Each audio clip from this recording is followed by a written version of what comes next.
Fragilisées par la maladie, le handicap ou la vieillesse, certaines personnes ne peuvent plus faire face à leurs obligations quotidiennes jusqu'à se mettre en danger et devenir des personnes vulnérables. Pour mieux les accompagner et les aider, il existe des mesures de protection judiciaire.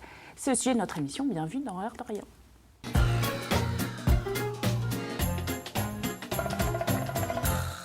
Bonjour Gilbert. Bonjour. Bienvenue cette semaine dans L'heure de rien. Alors avec vous, nous allons parler des fautes d'orthographe. Oui, on va commencer l'année avec la réforme de l'orthographe. On a maintenant quelques mois de recul puisqu'elle est appliquée depuis la rentrée scolaire. Oui. Et on va voir ce que ça couvre, ce que ça recouvre, ce que ça cache, voilà. Voilà, et qu'est-ce que ça énerve aussi, alors, est-ce que c'est vraiment justifié? Bien, on verra ça avec vous. Yvelisse, bonjour. Miaou, miaou, miaou. Voilà, donc là, il faut comprendre que nous allons parler des chats. Et des chats, Ouais, tout à pour fait. terminer l'émission, on verra que les chats... On la cote. Les Les chats chats à à la la cote. cote, c'est ça. Bonjour, monsieur Ruan. Bonjour. Bienvenue dans l'émission. Je vous remercie. Donc, vous travaillez pour l'UDAF. Et Oui. vous êtes en charge du service de protection et d'accompagnement. Tout à fait. Donc, pour faire court, quand il s'agit de tutelle ou curatelle, ça concerne vos services. Oui. Donc, soit pour venir en aide à des personnes qui seraient tuteurs ou responsables de personnes qui sont sur mesure de protection, mais aussi en tant qu'organisme de protection. Exactement. Alors, on va expliquer ça parce que ça peut paraître un petit peu compliqué. D'abord, un chiffre. Combien de personnes en Vendée sont sous mesure de protection, type tutelle ou curatelle? Alors en Vendée, il y avait dans les dernières statistiques environ 4300 personnes Ouais. qui étaient sous protection, ce qui représentait une augmentation de 10% depuis 2009, donc une augmentation importante. Alors, une augmentation importante qu'on va comprendre quand on pose la question qui sont ces personnes qui sont mises sous protection. Alors, à fait. on va réutiliser le terme de tutelle ou curatelle, mais on va bien voir qu'il y a d'autres dispositifs. Qu'est-ce qui fait que ces personnes-là sont entrées dans ce dispositif? Alors déjà, ce qu'il faut bien comprendre, c'est que pour pouvoir bénéficier d'une mesure de protection, il faut avoir ce qu'on appelle une altération de ses facultés mentales ou corporelles qui empêche l'expression de la volonté. C'est donc une décision qui sera prononcée par le juge des tutelles et qui pourra s'appuyer notamment sur un certificat médical d'un médecin habilité à poser un diagnostic sur cette altération des facultés. Alors, c'est comme ça qu'on les définit comme personnes vulnérables? Exactement. La loi ne parle pas de personnes vulnérables, elle ne parle pas de personnes dépendantes, elle parle uniquement d'altération des facultés mentales et corporelles. D'accord. Et après, ça va regrouper un certain nombre de personnes, de catégories de personnes. Vous allez retrouver les personnes âgées qui, du fait de maladies dues au grand âge, Il y a des orientations? exactement, D'accord. peuvent perdre une partie de leur autonomie et vont avoir besoin, pour pouvoir défendre leurs droits, d'être représentés ou d'être assistés. Vous allez trouver aussi les personnes en situation de handicap lourd que l'on peut connaître, mais aussi des handicaps de type handicap psychique ou maladie psychiatrique. Ce sont des personnes qui, du fait de leur difficulté à représenter leur propre intérêt, vont pouvoir bénéficier d'une mesure de protection. D'accord. Donc en gros, en fait, c'est pour leur bien, pour eux-mêmes, aussi peut-être pour l'environnement, on décide, alors je ne sais pas si on peut dire leur retirer certains droits ou du moins d'émettre...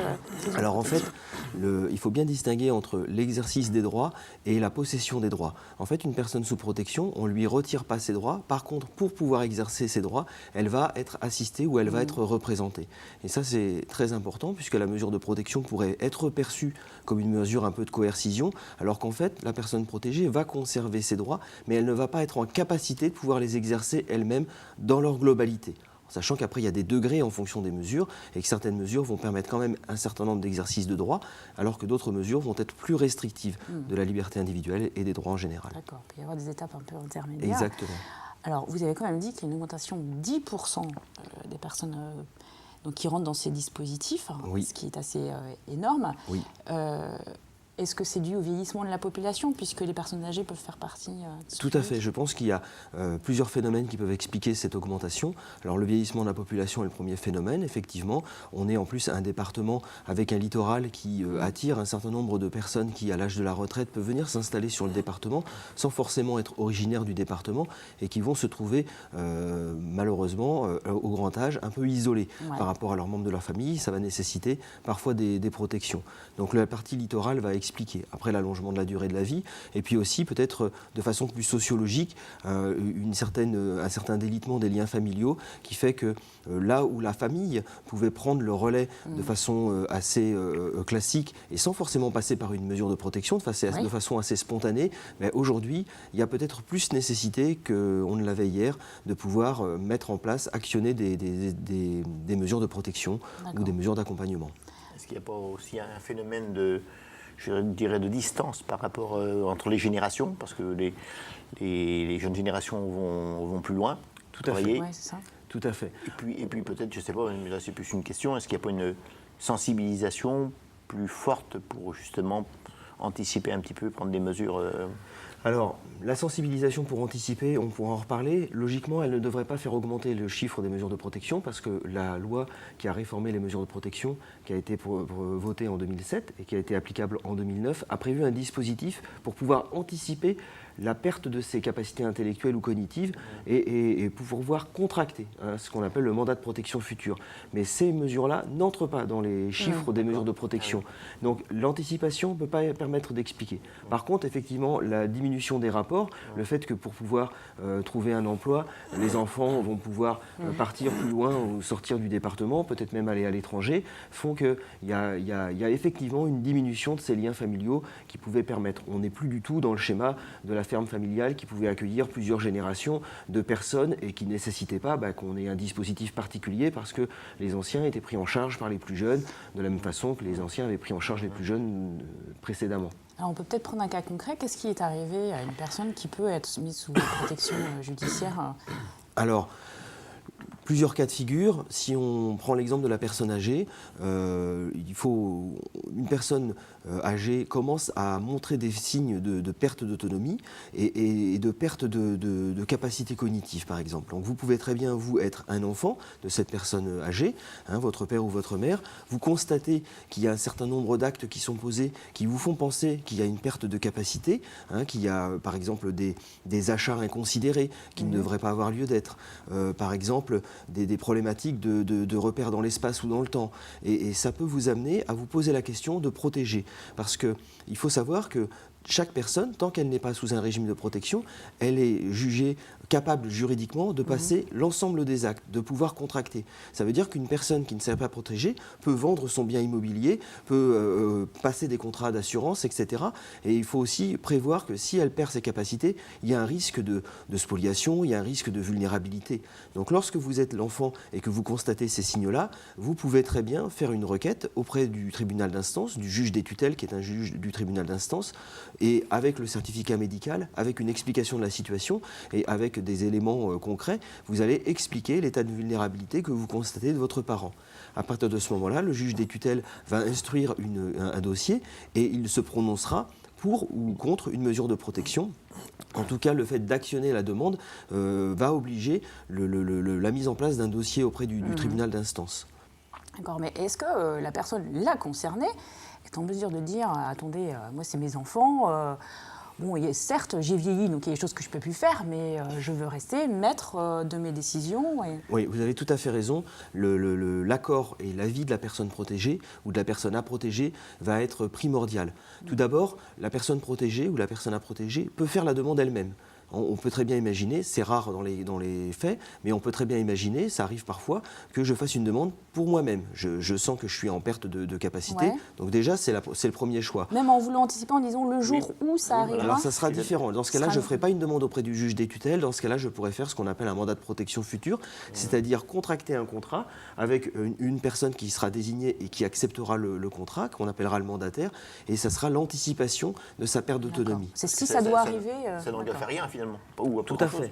C'est vraiment. Tout à fait, vous avez raison, ça n'engage à rien puisque le mandat de protection future, c'est la contractualisation de si je perds mes capacités, quelqu'un qui sera désigné pour pouvoir prendre en charge. Ça peut être un membre de la famille, je peux très bien confier à l'un de mes enfants le mandat de protection future, je peux le confier à un frère ou à une sœur. Il faut bien évidemment que cette personne-là accepte, parce qu'il n'y a pas d'obligation à accepter un mandat. Et le jour où, si ça arrive, je perds mes capacités, eh bien celui que j'aurai nommé va pouvoir, avec le contrat qu'on aura passé ensemble, qui peut se faire soit un contrat sous seing privé, soit un acte notarié, va pouvoir avec ce document-là prendre le relais, c'est-à-dire avoir accès à mes comptes, c'est-à-dire si je lui ai autorisé, percevoir mes ressources, payer mes factures, et puis faire valider mes choix personnels. Ça peut être quelqu'un du voisinage, quelqu'un en qui on a totalement confiance. Pas forcément un proche. Non, le mandat, La famille. le mandat de protection future, il peut être contracté avec toute personne physique ou toute personne morale. Ça peut même être une association. Aujourd'hui, à l'UDAF de Vendée, on a un service de mandat de protection future et il est arrivé qu'on soit saisi, enfin qu'une personne vienne nous voir en nous disant « Je suis isolé, j'ai pas de famille, je souhaiterais que vous puissiez prendre le relais ». Donc on fait un contrat uniquement notarié pour ce qui concerne l'UDAF et puis après, eh bien, on a toute une période de veille où on va se rencontrer sans que le contrat soit du tout actif, donc on ne prend pas du tout la main sur la situation de la personne, mais ça nous permet d'apprendre à la connaître mieux, d'apprendre à connaître ses choix personnels, ses choix patrimoniaux, etc. Et puis, si elle perd ses capacités, eh bien, on prend le relais.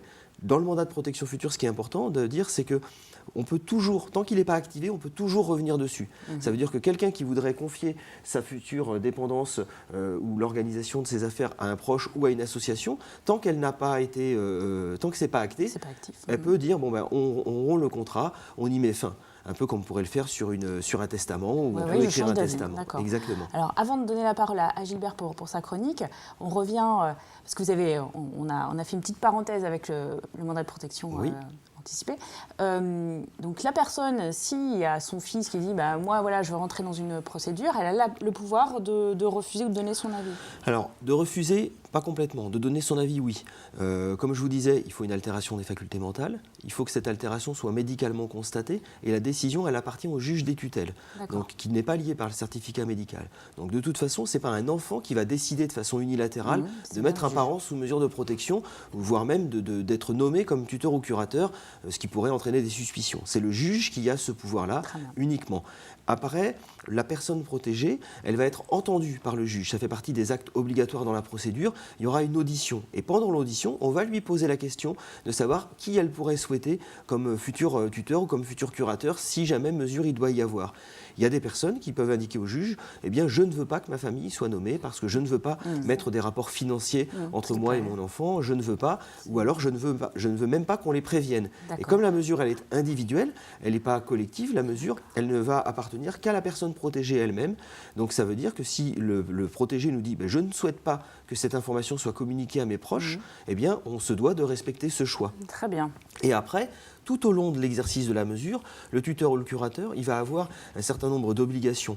Et dans les obligations, pas factuelles, mais les obligations plus éthiques, il y a la recherche de l'autonomie de la personne protégée, et puis ce qu'on appelle le droit à l'information. Pour pouvoir aller recueillir l'avis, qu'on soit en tutelle ou en curatelle ou dans d'autres mesures, pour aller recueillir l'avis d'une personne protégée, il faut déjà l'informer de manière adaptée à son état, pour qu'après elle puisse poser un avis. Alors, si l'avis n'est pas contradictoire à ses intérêts, eh bien, il sera suivi. Et parfois, lorsque l'avis est en contradiction avec les intérêts personnels, eh bien, le professionnel ou la famille qui est nommée peut émettre un avis différent. Alors, on va revenir sur ces détails-là. On redonne la parole à Gilbert pour nous parler des fautes d'orthographe.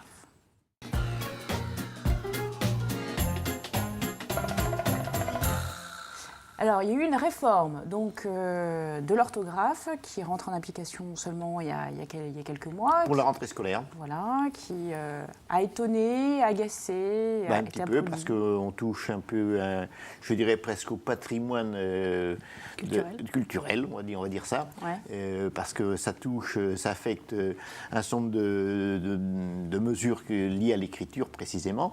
C'est les accents circonflexes, par exemple, qui disparaissent. Qui peuvent disparaître. Voilà. Parce qu'on va voir un petit peu ce qui est obligatoire et ce qui ne l'est pas. Les traits d'union. Les traits d'union.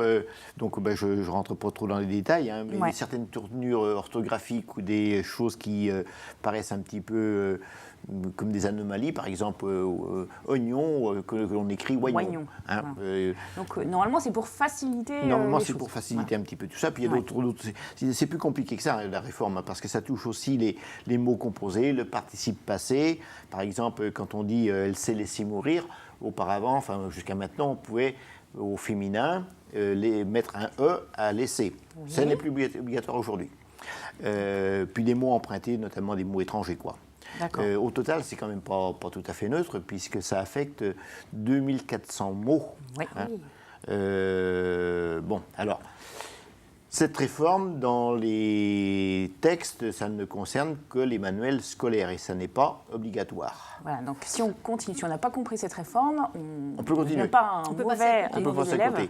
Alors, on peut se poser la question, pourquoi, justement, on est venu à cette réforme. Alors moi je vais faire d'abord du mauvais esprit pour dire que est-ce que c'est pas une manœuvre de diversion pour cacher, parce que ça a coïncidé avec la réforme des collèges et on s'est plus focalisé sur la réforme de l'orthographe que sur la réforme des collèges. Bon, mais ça, c'est quand on fait du mauvais esprit. Alors, je vais encore même aller plus loin. C'était pour masquer la situation économique, le chômage. Ça va occuper la masse. On parle de... Et puis, alors, ça a provoqué quand même un certain nombre de réactions, notamment auprès des puristes de la langue française, qui ne veulent pas toucher un petit peu à... Oui, ça, il y en a toujours eu. À ce patrimoine, voilà.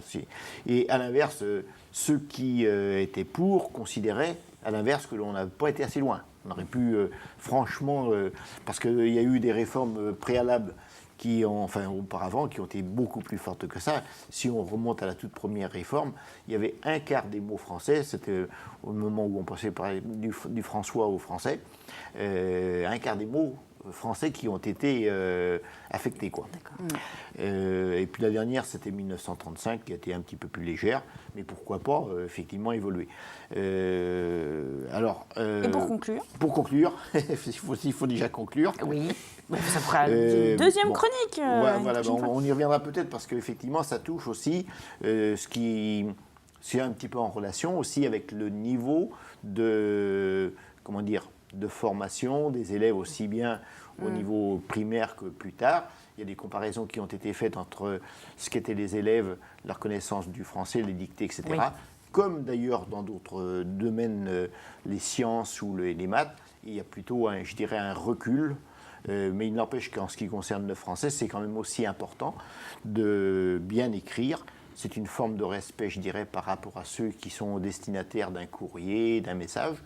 C'est aussi savoir répondre, je dirais, à des règles. Et puis, c'est quand même aussi important quand on fait un courrier, notamment administratif, ou quand on fait une demande d'emploi, si le CV est cousu de fautes, c'est quand même un peu... Mais non, il y a des correcteurs d'orthographe sur l'ordinateur, Gilbert. Alors, ça existe. Hein.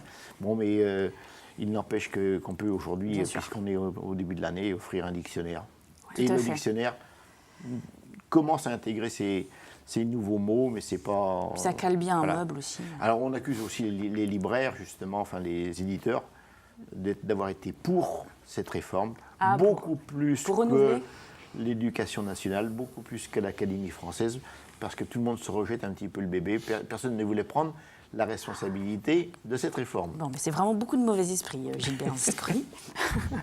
Alors, on revient à notre sujet sur les mesures de protection. Donc, pour aider à accompagner les personnes qu'on reconnaît comme vulnérables ou qui en ont besoin. Alors, on connaît les termes de tutelle et curatelle. C'est souvent des termes qui effraient un peu. On a l'impression qu'on s'engage dans quelque chose de très lourd. Un des messages de l'UDAF, c'est de dire qu'il faut peut-être réfléchir un peu les choses autrement. Il y a peut-être des choses qui sont plus adaptées et plus simples. Tout à fait. Tout à fait. Déjà, pour pouvoir revenir à votre début de phrase, la mesure peut faire peur. La tutelle et la curatelle sont des mesures qui peuvent faire peur. Avant, la loi parlait de mesures d'incapacité, à entendre au sens incapacité juridique, à pouvoir passer des contrats. Mais ça, c'était un terme aussi qui était très péjoratif pour la plupart des personnes qui étaient frappées d'incapacité, comme on pouvait dire. Oui. Aujourd'hui, on parle de mesures de protection. Et je pense que, pour faire le lien avec ce que disait monsieur, les mots, ils ont du sens. Et effectivement, quand on est dans la protection, eh bien, ça a le sens de protéger. Donc ça, pour moi, c'est vraiment important. Après, comme je vous disais, il y a des degrés. En curatelle, on va être assisté, on va être contrôlé, et certains actes importants vont être validés par une autre personne qui sera le curateur. En tutelle, on sera représenté, mais ça n'empêche pas, comme on disait tout à l'heure, qu'on peut encore donner son avis et que celui-ci sera recueilli le plus longtemps possible. Alors après, effectivement, il existe d'autres mesures. Vous avez des mesures qui vont arriver avant la mesure de protection, et puis certaines qui sont des mesures qui seront aussi judiciaires, mais qui vont entraîner moins de contraintes pour la personne. Dans les mesures qu'on peut citer, mais il faut encore être en capacité de pouvoir le réaliser, on peut penser à la procuration bancaire. Si je suis une personne âgée et que j'ai encore ma capacité, que je suis encore sain d'esprit, comme on peut le dire le grand public, je peux très bien décider de donner procuration à mes enfants s'il n'y a pas de problématique familiale, et ce sont eux qui vont faire fonctionner mon compte. Ce qui fait que ce sont eux qui vont vérifier que mes factures sont payées, etc. Et puis je vais être quelque part un peu protégé. Alors évidemment, il y a des limites à cette procuration, puisque si un jour je dois réaliser un acte important, comme par exemple vendre ma maison si je suis parti en établissement pour personnes âgées, parce que je ne peux plus rester chez moi, la vente de cette maison-là, si j'en suis l'unique propriétaire, elle ne pourra passer qu'avec mon accord à moi. Et pour pouvoir donner son accord, il faut un consentement dit éclairé. Là, effectivement, si je commence à perdre mes capacités, le notaire ne va pas valider l'acte de vente, puisqu'il va considérer que mon consentement n'est pas éclairé. Mais on a aussi d'autres possibilités. Vous avez le mandat de gestion, qui peut être une forme où on va donner pouvoir à une autre personne de gérer un certain nombre d'actes à notre place. Vous avez la gestion d'affaires qui va aussi être de ces modalités. Le mandat de protection future, on en a parlé un petit peu tout à l'heure, effectivement, qui permet d'anticiper, effectivement, qui peut être pris pour soi-même, mais qui peut aussi être pris pour autrui. Je pourrais y revenir si vous le souhaitez. Et puis après, il y a des mesures qui sont judiciaires, mais qui sont moins lourdes de conséquences que la mesure de tutelle ou la mesure de curatelle. Vous avez ce qu'on appelle l'habilitation entre époux, et puis depuis l'année dernière, vous avez aussi l'habilitation familiale, qui sont des mesures qui vont permettre à une personne, un membre de la famille, sur décision judiciaire, d'être autorisé à passer un certain nombre d'actes déterminés ou l'ensemble des actes qui vont aller dans l'intérêt de la personne qui sera dite vulnérable et qui sera donc protégée par ce mécanisme-là. Très bien. Donc on peut conseiller aux gens qui se posent des questions, qui ont un doute, qui ne savent pas par où commencer, de prendre rendez-vous à l'UDAF, tout simplement parce qu'un rendez-vous n'engage en rien. Tout à fait. Vous pouvez renseigner. Tout à fait. Et il y a toujours une formule adaptée. Tout à fait. Et plus on l'anticipe, plus on va pouvoir justement adapter cette formule. Comme vous l'avez dit en introduction, l'UDAF dirige deux services de protection des personnes vulnérables. Vous avez le service information et soutien aux tuteurs familiaux, qui lui va pouvoir donner des informations lorsqu'on se pose la question d'une mesure de protection pour une personne vulnérable et qui connaît ces dispositifs-là et qui va pouvoir orienter. Ce service va aussi suivre les familles lorsqu'elles ont été nommées tuteurs ou curateurs, voilà, parce que la famille peut être nommée. Et là, elles vont avoir des obligations, et pour bien comprendre et justement ne pas être effrayées par la mesure et les obligations qu'elles peuvent regrouper, le service d'information et soutien aux tuteurs familiaux va apporter une aide à la fois technique, mais une aide aussi sous forme d'information générale. Et puis à côté, l'UDAF a un service de protection judiciaire des majeurs, où là, on reçoit par jugement des mesures prononcées par le juge des tutelles qu'on met en exercice et qu'on va pouvoir suivre. Très bien. Merci beaucoup, Monsieur Ruan. Il y aurait matière à revenir sur le sujet. On le fera probablement soit à travers le magazine Racine ou dans une nouvelle émission. On passe la main à Yves-Lise qui va nous parler donc des chats qui ont la cote. Va caresser les chats.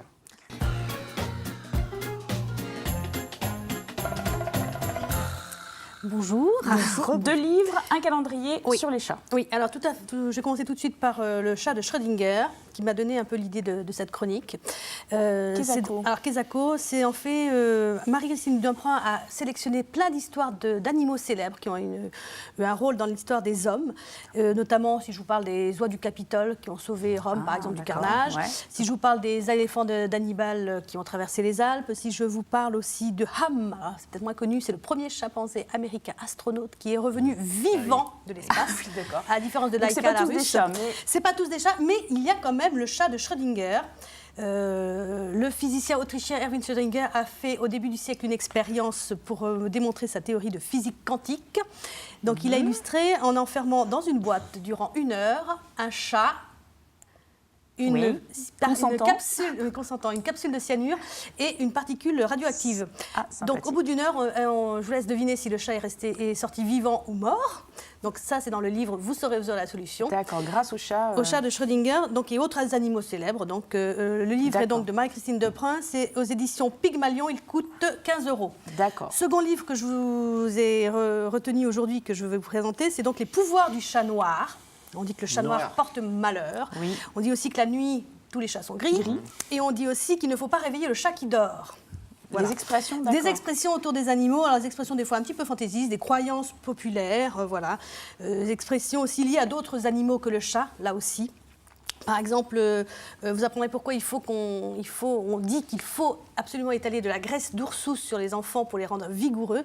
Non, alors aujourd'hui, la difficulté, c'est de trouver de la graisse d'Ursus, parce que la graisse d'Ursus, c'est la graisse d'ours, et aujourd'hui, je ne sais pas où on pourrait en trouver. Donc, ça, c'est très illustré. Ça, c'est très illustré, c'est très rigolo. Bon, voilà. Ça, c'est dans la collection L'humour est dans le pré, aux éditions Delachaux et Nisley. Il coûte 12,90 €. Voilà, pour 128 pages. Ah oui, je vais conclure rapidement la rubrique avec le calendrier d'Edgar, le chat acariâtre. Cette saison, on est en début d'année. Donc c'est un chat qui a beaucoup de succès, qui a fait d'ailleurs même l'objet le héros d'un roman. Sa philosophie de vie, c'est très simple, c'est un esprit sain dans un coussin. Ah oui. Voilà, c'est un chat. Au fil des mois, donc on peut regarder les dessins signés Rita Berman. Donc on remplit les petites cases. Je sais que je ne devrais pas le montrer. Voilà. Et à chaque mois, il y a une petite réflexion. Je vais vous dire celle de janvier, puisque cette circonstance aussi, on est en début d'année. Je me souhaite une très bonne année pleine de croquettes et de longues siestes. Je ne vous souhaite rien. Faites vos vœux vous-même. Voilà. 12 mois de très mauvais esprit pour 9,90 €. Je trouve que c'est pas très cher payé. 9,84 €. Il est pas si acariâtre que ça, ce chat. Si. Ah, c'est un chat qui en fait voir de toutes les couleurs à ses maîtres. Très bien. Merci beaucoup, Yvelisse, pour cette rentrée avec les chats. Merci, Gilbert. On se retrouve la semaine prochaine. Et merci beaucoup, Monsieur Ruan. On nous a parlé de toutes ces mesures de protection merci à vous. les personnes. Merci.